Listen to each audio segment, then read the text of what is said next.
大家好，开始今天的分享之前，希望你能给人间烟火点个订阅，我将会分享更多优质的内容。林婉的生活平静得像一潭死水，她35岁，结婚10年，无子嗣，丈夫陈浩是她大学时的恋人，如今在一家公司做中层管理，生活虽不富裕，却也安稳。这天是周六，阳光透过窗户洒在客厅的木地板上，林婉正在整理衣柜，哼着小曲，偶尔抬头看看墙上的结婚照，那是她和陈浩在三亚拍的。她穿着白色婚纱，笑得像个孩子。门铃突然响起，急促而刺耳。林婉放下手中的衣服，疑惑地走向门口，心想可能是快递员。她打开门，却愣住了。门口站着一个陌生的女人，30出头，妆容精致，长发披肩，身穿一件剪裁得体的红色连衣裙，气场十足。女人身边还有一个5岁左右的小男孩，穿着蓝色卫衣，背着小书包，怯生生地抬头看着林婉。你好，请问你是？林婉礼貌地开口，声音却带着一丝不安。女人微微一笑，眼神中透着一抹挑衅。我是周林，这位是我的儿子周浩然，我们是来找陈浩的。林婉心头一震，陈浩，她的丈夫，这个女人是谁？为什么带着孩子来找陈浩？一种不祥的预感像潮水般涌来，她强压住内心的慌乱，挤出一丝笑容。陈浩不在家，有什么事吗？周林的笑容更深了，带着几分得意。他不在，没关系，我可以等。我想你应该知道我是谁吧？林婉摇了摇头，脑子里一片空白。他努力回忆陈浩最近的异常，但他除了偶尔加班晚归，似乎没有任何异样。周林上前一步，语气平静，却带着锋芒。我是陈浩的情人，这个孩子是他的儿子。他顿了顿，观察着林婉的反应。我们来是想给浩然一个完整的家。这话如同一记重锤，狠狠砸在林婉的心上。她感到天旋地转，身体不由自主地后退一步，扶住门框才勉强站稳。陈浩的情人，私生子，这怎么可能？10年的婚姻，她从没想过会有这样一天。你在胡说什么？林婉的声音颤抖，带着一丝愤怒。周林从包里掏出一张纸，递到林婉面前。这是浩然的出生证明，上面有陈浩的名字，你可以看看。林婉颤抖着接过纸张，打开一看，果然是出生证明。父亲一栏清清楚楚写着陈浩。他感到一阵窒息，眼泪在眼眶里打转，却强忍着没有掉下来。就在这时，门口传来熟悉的脚步声。陈浩回来了，手里提着超市的购物袋，嘴里还哼着歌。看到周林和周浩然，他脸色瞬间变得惨白，购物袋啪地掉在地上，里面的苹果滚了一地。浩，你回来了！周林快步上前，抓住了陈浩的胳膊，语气中带着一丝哀求。你不能再逃避了，浩然需要你。陈浩低下头，不敢看林婉的眼睛。他试图抽回胳膊，却被周林抓得更紧。林婉站在一旁，感觉自己像个局外人，目睹着丈夫与另一个女人的纠葛。婉儿，陈浩终于开口，声音干涩，却不知道该如何解释。林婉深吸一口气，强迫自己冷静下来。你们先进来吧。他让周林和周浩然进屋，自己则默默捡起地上的苹果。陈浩站在原地，眼神复杂地看着他，却一句话也说不出来。客厅里，周林坐在沙发上，浩然乖巧地依偎在他身边。林婉端来2杯水，放在茶几上，声音平静得可怕。说吧，到底是怎么回事？周林看了陈浩一眼，见他不说话，便接过话头。我和陈浩是5年前认识的，那时候他在外地出差，我们相爱了。后来有了浩然，浩一直说会给你一个交代，但拖了这么多年，我不想再等了。林婉盯着陈浩，眼神像刀子一样锋利。他说的是真的。陈浩低着头，沉默了许久，终于点了点头。婉儿，对不起。林婉的心彻底沉了下去，她想大喊，想摔东西，想把这个女人和孩子赶出去，但她什么也没做，只是静静地坐在那里，像一尊雕塑。那一夜，林婉失眠了，她躺在床上，脑海中不断回放着白天发生的一切。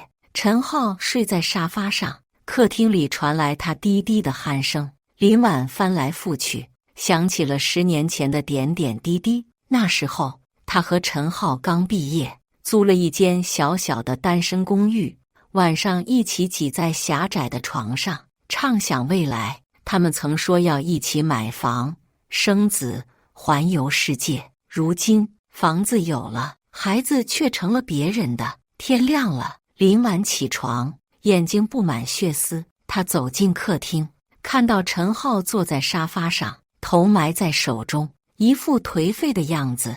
周林和周浩然还在主卧休息，门紧闭着。林婉深吸一口气，走到陈浩面前：“我想好了，我让出主卧给他们住，我搬到客房去。”陈浩猛地抬头，惊讶地看着他：“婉儿，你疯了？你这是何苦呢？”林婉苦笑一声：“为了孩子好，也为了这个家，我希望你能想清楚，做出正确的选择。”他的话平静而坚定，但内心却像被刀割一样。让出主卧，他自己都觉得这个决定荒诞可笑。他不是圣人，他只是想用这种方式试探陈浩，看看他到底爱谁更多一些。他甚至抱着一丝幻想，或许陈浩会拒绝，会赶走周林，会重新选择他。但陈浩没有，他眼中闪过一丝松了一口气的神色，握住林婉的手：“婉儿，你真是个大度的女人，我会处理好这件事的，相信我。”林婉心中冷笑，大度？她只是被逼到了绝境，不得不做出这种妥协。她点点头，转身走进主卧，开始收拾自己的东西。周林听到林婉的决定，得意地笑了笑。他带着浩然搬进了主卧，毫不客气地占据了林婉的衣柜和化妆台。林婉则默默搬到客房，那里只有一张单人床和一个简陋的衣架。从此，这个家充满了诡异的平静。林婉每天早起做饭、打扫卫生，照顾着这个新家庭。周林则像女主人一样，指使林婉做这做那。浩然是个懂事的孩子，偶尔会帮林婉洗碗，或是用稚嫩的声音说谢谢阿姨。每当这时，林婉的心都会软一下，但随即被更深的痛苦淹没。周林入住后，家里的气氛变得越发压抑。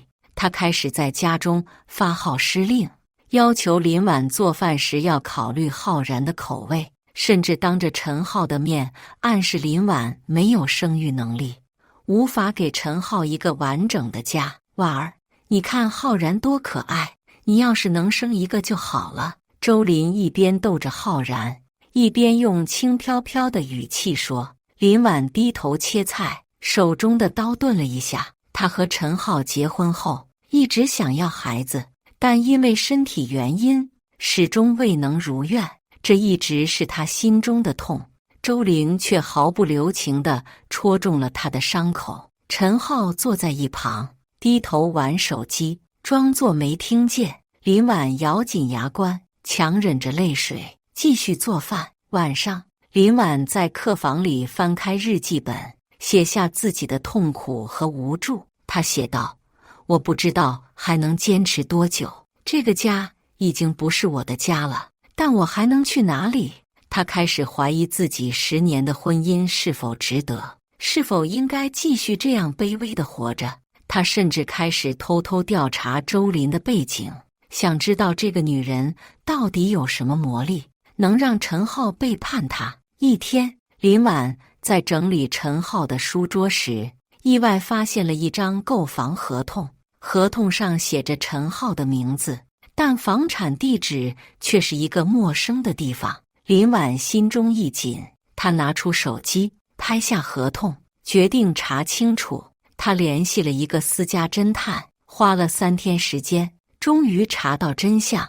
这套房子是陈浩送给周林的，价值200万，而购房的钱是从夫妻共同账户中挪用的。林婉感到一阵愤怒和绝望，她觉得自己被彻底背叛了。晚上，林婉把合同摔在陈浩面前，这是怎么回事？你拿我们的钱给周林买房子？陈浩支吾其词，试图搪塞过去。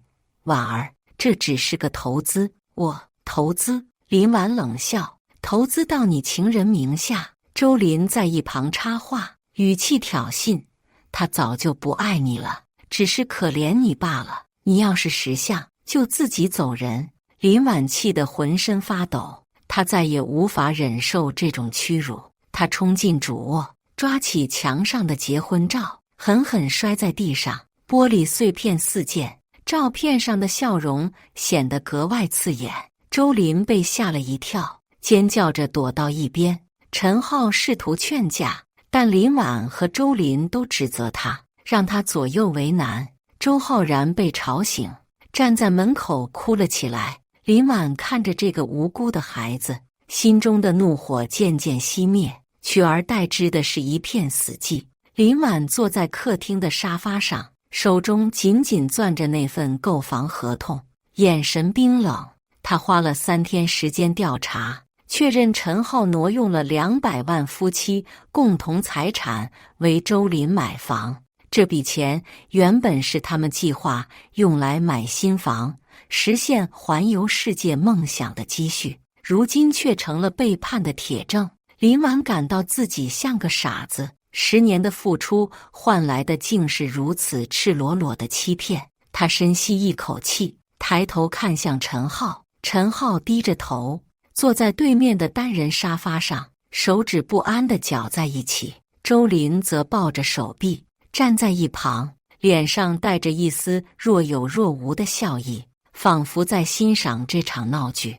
周浩然被送回了主卧，客厅里只剩下3个大人，空气中弥漫着剑拔弩张的紧张。陈浩，我要离婚。林婉的声音平静得可怕，每一个字都像从喉咙里挤出来的。财产对半分，房子、存款、车子，我要我该得的那份。陈浩猛地抬头，眼中满是惊慌。他没想到林婉会如此决绝。在他的印象中，林婉一直是那个温柔体贴，从不与他争吵的妻子。哪怕面对周林的挑衅，他也选择了退让。可现在，他的眼神冷得像冰，让他感到一阵陌生。婉儿，你别冲动。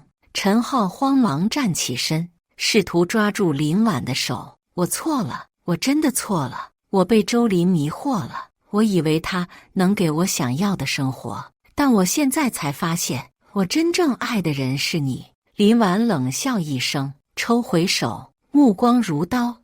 爱我？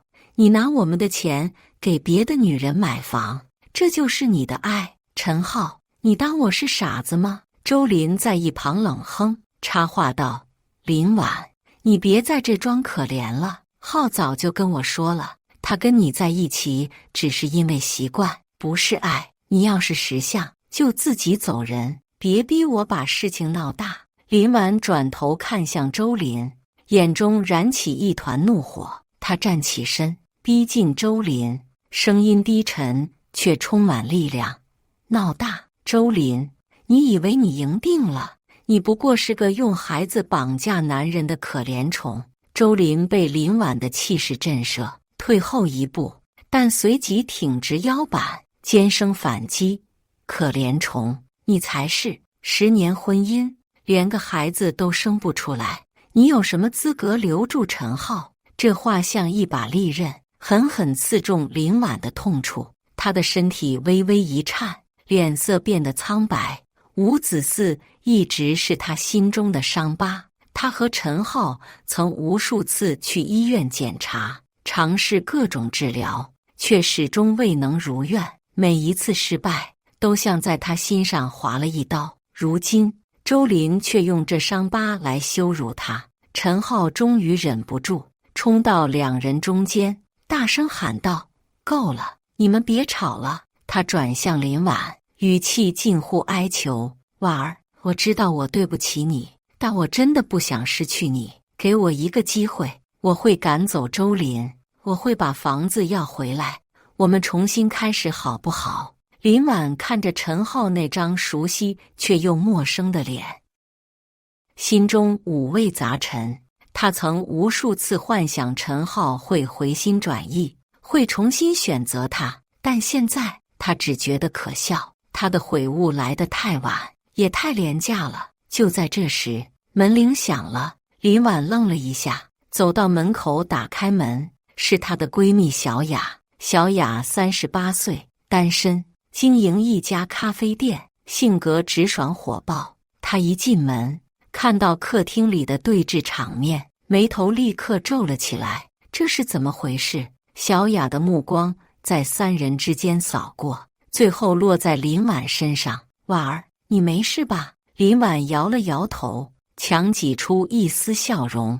没事。小雅，你怎么来了？我不放心你，打你电话没人接，就过来看看。小雅说着，目光转向周林，语气不善。这位就是那个小三，脸皮挺厚啊，带着孩子住进别人家，也不嫌丢人。周林被小雅的话呛得脸色铁青，咬牙道：“你谁啊？这里没你说话的份。我是婉儿的朋友，轮不到你在这撒野。”小雅毫不示弱，上前一步，指着周林的鼻子：“你要是还有点廉耻，就赶紧带着你的野种滚出去！”野种！周林气得浑身发抖，扑向小雅：“你再说一遍试试！”眼看两人要扭打起来，林婉和陈浩连忙拉开他们。客厅里一片混乱，喊声、哭声交织在一起。林婉感到一阵头晕，她扶住墙壁，闭上眼睛，强迫自己冷静下来。“小雅，谢谢你，但我自己能处理。”林婉低声对小雅说，然后转向陈浩和周林：“我给你们3天时间搬出去，否则我会请律师把所有事情摆到台面上。”说完，他拿起外套，转身离开。周林在身后尖叫：“林婉，你别得意，你不会有好下场的。”林婉没有回头，她走出家门，冷风吹在脸上，让她清醒了几分。她知道这段婚姻已经无药可救，她必须为自己而战。小雅追上来，拉住她的手：“婉儿，别回去，跟我走。你需要好好想想，接下来该怎么办。”林婉点点头，泪水终于忍不住滑落。她跟着小雅，暂时住进了小雅咖啡店楼上的小房间。那一刻，她感到一种久违的解脱。1个月后，林婉的生活渐渐步入正轨。小雅的咖啡店位于市中心一条安静的街道，店面不大，却温馨雅致。林婉每天早上帮小雅招呼客人，学会了拉花、调制拿铁，忙碌中找到了一丝充实感。晚上，她报名了烘焙课程，跟着老师学习做提拉米苏和马卡龙。甜品的香气仿佛能治愈她内心的伤口，让她暂时忘却过去的痛苦。咖啡店的常客们都很喜欢林婉，她温柔的笑容和细心的服务总能让人感到温暖。有个叫张然的摄影师经常来店里，喜欢点一杯美式咖啡，坐在窗边翻看相机里的照片。他30多岁，穿着简单的衬衫和牛仔裤，脸上总是挂着温和的笑。几次聊天后，林婉得知他是个自由摄影师，喜欢旅行和记录生活。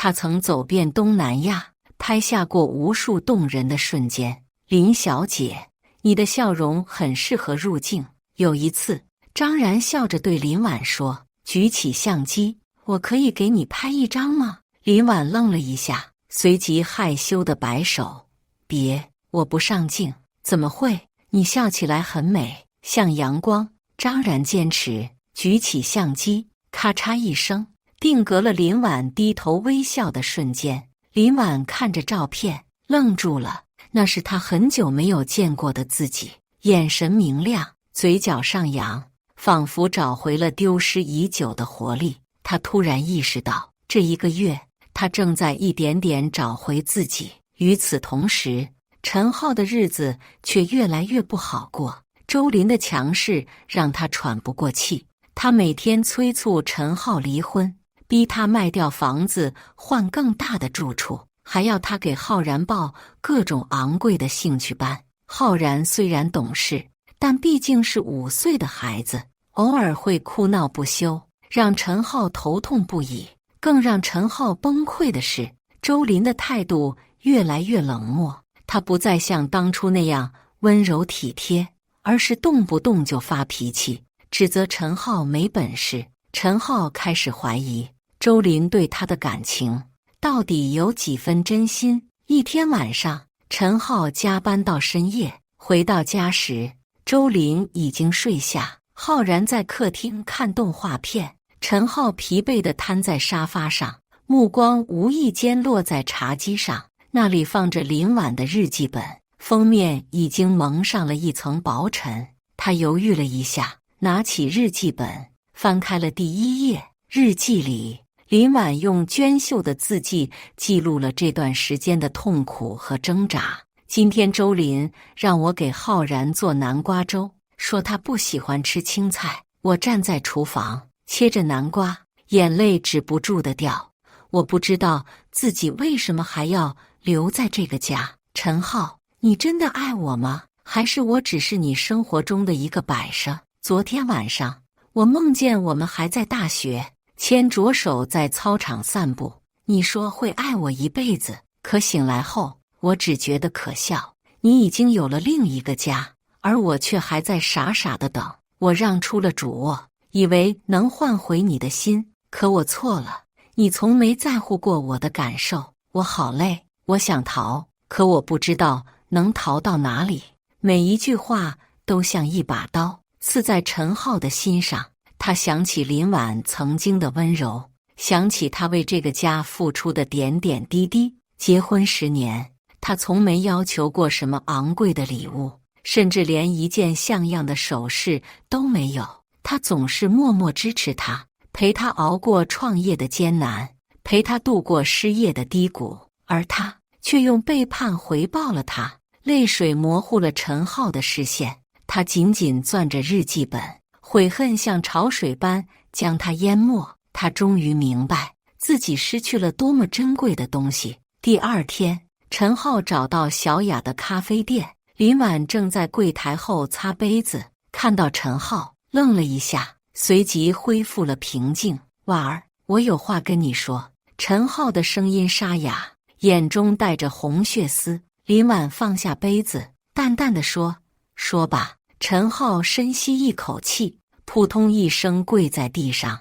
婉儿，我错了，我真的错了。我看了你的日记，我知道我伤你有多深。我被周林迷惑了，我以为他能给我想要的生活，但我现在才发现，我真正爱的人是你。请你给我一个机会，我会赶走周林，我会把房子要回来，我们重新开始好不好？咖啡店的客人都愣住了，纷纷投来好奇的目光。小雅从后厨走出来，看到这一幕，冷笑一声：哟，现在知道后悔了，早干嘛去了？林婉看着陈浩，眼中没有一丝波澜。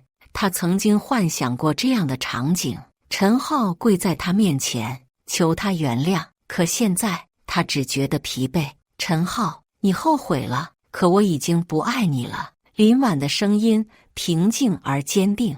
你走吧，别再来找我。陈浩愣住了，他没想到林婉会如此决绝，他还想再说些什么，但小雅已经走过来，推着他往外走。听见没有？婉儿让你滚！陈浩踉跄着离开，背影落寞而狼狈。林婉站在原地，深吸一口气，强忍住眼中的泪水。他知道这一夜彻底翻过去了。林婉决定彻底结束这段婚姻。他联系了私家侦探，继续调查周林的背景。他不想再被蒙在鼓里，他要知道周林到底是个什么样的人，为什么能让陈浩如此神魂颠倒。几天后，侦探带来了惊人的消息，周浩然并非陈浩的亲生子，而是周林与另一个男人，一个名叫刘强的房地产商的孩子。刘强是个有妇之夫，3年前抛弃了周林，留下他独自抚养浩然。周林生活拮据，便盯上了陈浩这个老实人。他伪造了出生证明，谎称浩然是陈浩的儿子，企图通过孩子绑架陈浩，霸占他的财产和家庭。侦探还查到，周林曾多次以浩然的名义向陈浩索要钱财，除了那套房子，他还拿走了陈浩10几万的存款。这些钱都是林婉和陈浩辛辛苦苦攒下的。林婉拿着 DNA 鉴定报告和银行流水记录，心中燃起一团怒火。他决定当面对质周林，让真相大白。周末，林婉回到家中，周林正坐在沙发上看电视，浩然在旁边玩积木。陈浩不在家，估计又去加班了。林婉冷冷地看了周林一眼，径直走进客厅。周林，我们谈谈。林婉的声音平静，却带着不容置疑的威严。周林挑了挑眉，懒洋洋地关掉电视。谈什么？你又想耍什么花招？林婉没有废话，直接将 DNA 鉴定报告和银行流水甩在茶几上。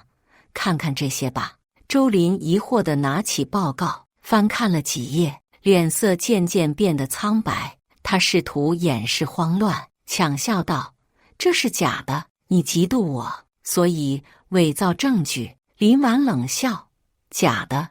你可以去医院再做一次鉴定，看看结果是不是一样。哦，对了，我还查到你和刘强的事。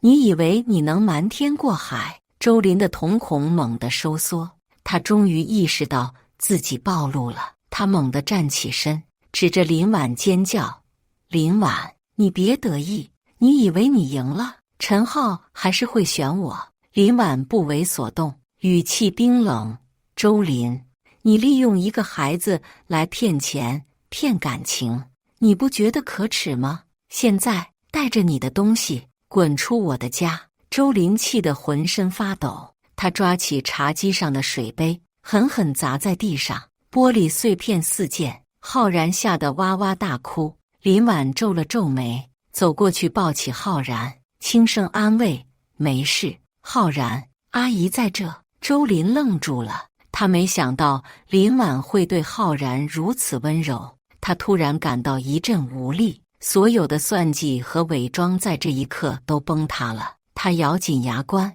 收拾了几件衣服，牵着浩然的手，狼狈地离开了这个家。林婉看着他们的背影，心中百感交集。他不恨浩然，这个孩子是无辜的，但对周林，他只有鄙夷和愤怒。当天晚上，陈浩回家后，林婉将真相告诉了他。陈浩听完，整个人像被抽空了灵魂，瘫坐在沙发上。他既愤怒于被周林欺骗，又愧疚于对林婉的伤害。婉儿，我真的不知道该怎么面对你。陈浩的声音哽咽，我毁了这个家，我不配求你原谅。林婉静静地看着他，语气平静：陈浩，我们结束了，你走吧。陈浩还想再说些什么，但看到林婉冷漠的眼神，他知道一切都无法挽回。他低着头，默默离开了。离婚手续办得很快，林婉请了律师，分割了夫妻共同财产。他拿到了房子的一半产权和存款的一半，足够他开始新的生活。陈浩没有争抢，他签下离婚协议时，手都在颤抖。婉儿，对不起，他最后一次对林婉说，我希望你能幸福。林婉没有回应，只是淡淡地点了点头。他收拾好自己的东西，搬出了这个充满回忆却也满是伤痕的家。他用分到的钱在市中心租了一间小公寓，面积不大，但采光很好。公寓的阳台上摆满了他从花市淘来的绿植，每天清晨他都会给它们浇水，感受生命的活力。他还在小雅的建议下报名了插花课程和调酒培训，学会了用鲜花装点生活，用鸡尾酒调出心情。林婉的生活变得充实而多彩。她加入了一个读书会，每周和一群志同道合的朋友讨论文学和人生。她还开始尝试写作，将自己的经历化作文字，投稿到杂志社，竟然收到了一笔不小的稿费，这让她信心大增。她决定以后要多写些东西，记录自己的成长和感悟。周末他经常和小雅去郊外徒步、爬山、看日出，感受大自然的宁静。有一次，他们在山顶遇到了一场突如其来的暴雨，躲在山洞里瑟瑟发抖，却笑得像两个孩子。小雅搂着林婉说：“婉儿，你看你现在多好，没有那个渣男，你活得比谁都精彩。”林婉笑着点头，心中充满了感恩。他感激小雅的陪伴，也感激自己选择了放手。在咖啡店，林婉和张然的接触渐渐多了起来。张然每次来店里，都会带一些旅行的照片给他看，讲述背后的故事。他曾拍过巴厘岛的海浪、京都的樱花，还有西藏的星空。林婉被他的热情感染，开始憧憬有一天也能背上行囊，去看看这个世界的广阔。林小姐，有没有兴趣跟我一起去旅行？有一天，张然笑着问他，下个月我要去云南，拍丽江的古城和玉龙雪山，你要不要同行？林婉愣了一下，随即笑了，好啊，不过我得先攒点钱。没问题，机票我包了。张然眨了眨眼，语气轻松。林婉笑着摇头，但心里却暖暖的。她知道这不是一段感情的开始，但至少是一个新的可能。1年后，林婉在朋友的聚会上意外遇到了陈浩。他看起来憔悴了许多，穿着皱巴巴的衬衫，眼神中满是落寞。听说他辞了职，搬到另一个城市，一个人过着孤单的生活。陈浩看到林婉，愣了一下，随即挤出一丝笑容：“婉儿，你过得怎么样？”林婉微微一笑，语气平静：“挺好的。你呢？”陈浩苦笑：“我挺后悔的。如果当初我没那么蠢，也许我们过去的事就让它过去吧。”林婉打断了他：“陈浩，祝你好运。”说完，他转身离开，走向朋友们欢笑的圈子。陈浩站在原地，久久没有动弹。他知道，他永远失去了这个女人。那天晚上，林婉站在公寓的阳台上，看着远处的城市灯光，夜风轻拂，带来一丝凉意。他闭上眼睛，深深吸了一口气，感到前所未有的自由和轻盈。他终于摆脱了过去的阴影，迎来了属于自己的幸福生活。以上就是今天分享的故事，大家有什么想说的、想吐槽的，欢迎在下方评论交流。也更希望能给人间烟火点个订阅，我将会分享更多优质的故事内容。